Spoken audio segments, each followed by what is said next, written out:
चलिए इस वीडियो में बताएंगे। बहुत सारे लोग ऐसे हैं जो कि वंशावली बना रहे हैं तो उसमें रिजेक्ट हो रहा है और बहुत सारे गलतियां कर रहे हैं।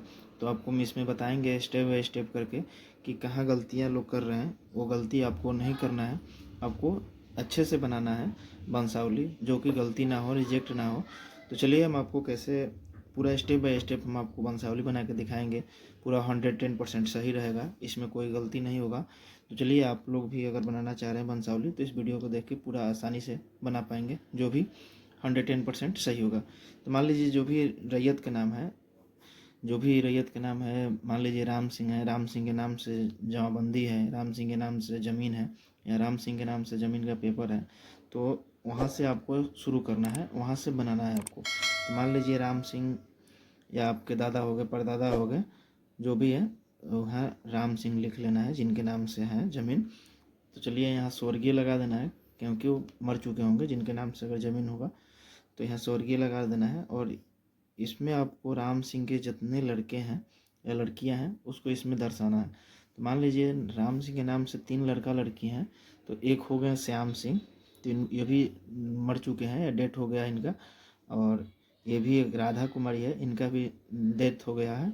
और एक आलोक सिंह है, ये भी इनका डेथ हो गया है। तो आप आसानी से इसको ऐसे कर देना है। और मान लीजिए श्याम सिंह के 2 लड़के हैं, तो इनको 2 लड़के हैं तो 2 लड़के यहाँ लिखना है। चलिए मान लीजिए श्याम सिंह के 2 लड़के हैं, तो विपिन सिंह हो गया, विपिन। और एक लड़के हो गए अंकित सिंह,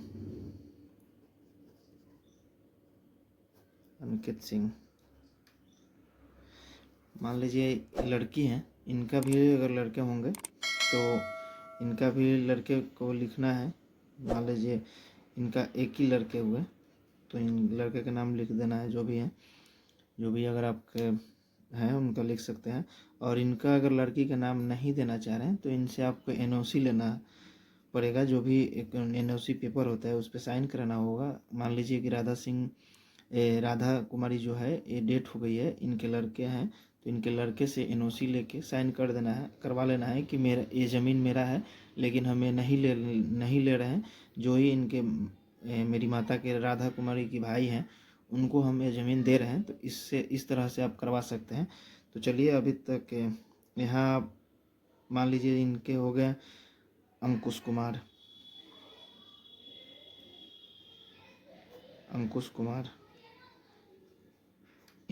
इनके लड़के हैं राधा कुमारी के। और आलोक सिंह के मान लीजिए 2 लड़कियां हैं, 2 लड़की हैं,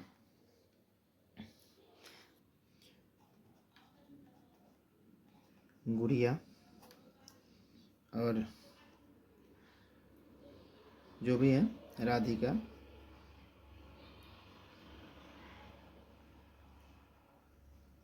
इस तरह से वंशावली बनाना है। और मान लीजिए विपिन कुमार है और विपिन कुमार अभी जिंदा है, तो इनको यहीं पे ले आके छोड़ देना है। जो भी विपिन कुमार अगर जिंदा है, इनकी मृत्यु नहीं हुई है, तो यहीं पे यहाँ छोड़ देना है। अगर मान लीजिए इनको मृत्यु हो गई है तो फिर इनके जो लड़के हैं इसमें लिखा जाएगा।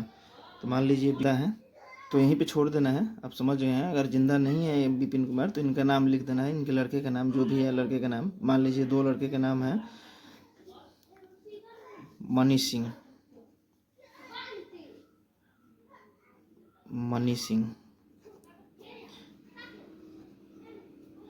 और एक राहुल सिंह।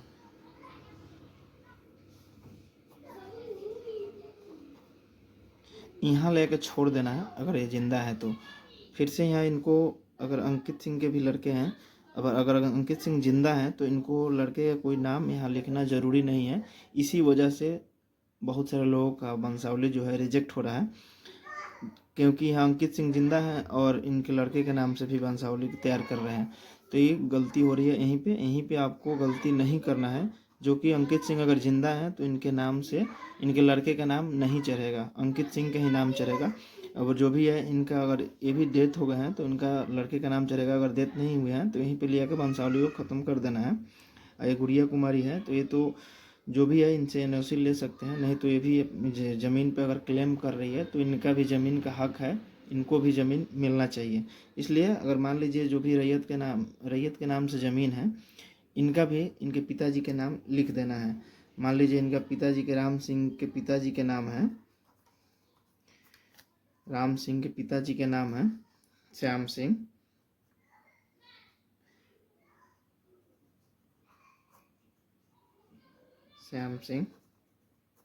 यहाँ लिख देना है पिता, इसमें स्वर्गीय भी लगा देना है। और एक गलती नहीं करना है आपको, यहाँ भी एक गलती हो रही है बहुत सारे लोगों से, जो भी है यहाँ इस पे दर्शाना है पुत्र।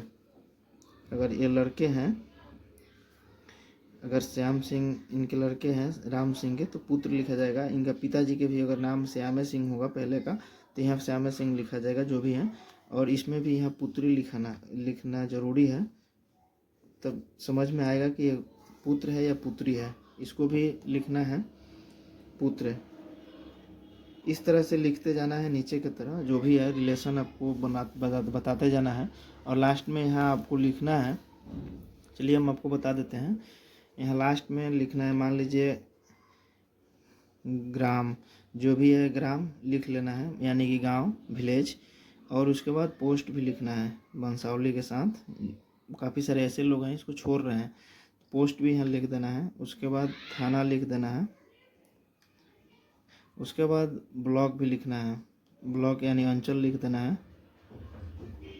अंचल लिखना है। उसके बाद आपको यहाँ लिखना है थाना नंबर लिखना है, जो भी गांव का थाना नंबर होता है, थाना नंबर यहाँ भी लिखना है। इस तरह से पूरा आपको ब्यौरा यहाँ लिख देना है। उसके बाद जो भी है, जो वंशावली बना रहे हैं उनका सिग्नेचर रहेगा, जो भी ऐसे करके इसमें आपको ऐसे करके सिग्नेचर डाल देना है इसमें आपको। चलिए, इस तरह से अगर वंशावली बना रहे हैं तो आपको आसानी होगा, कोई रिजेक्ट नहीं करेगा और अच्छा से बन पाएगा। तो आप इस वीडियो में पूरे अच्छे से समझ पाए होंगे। तो वीडियो देखने के लिए आपको बहुत बहुत धन्यवाद। और मेरे चैनल को अभी तक सब्सक्राइब नहीं किए हुए हैं तो प्लीज़ चैनल को सब्सक्राइब कर लीजिए, इसी तरह का वीडियो आपको देखने को मिलते रहेगा। तो चलिए, बहुत बहुत धन्यवाद।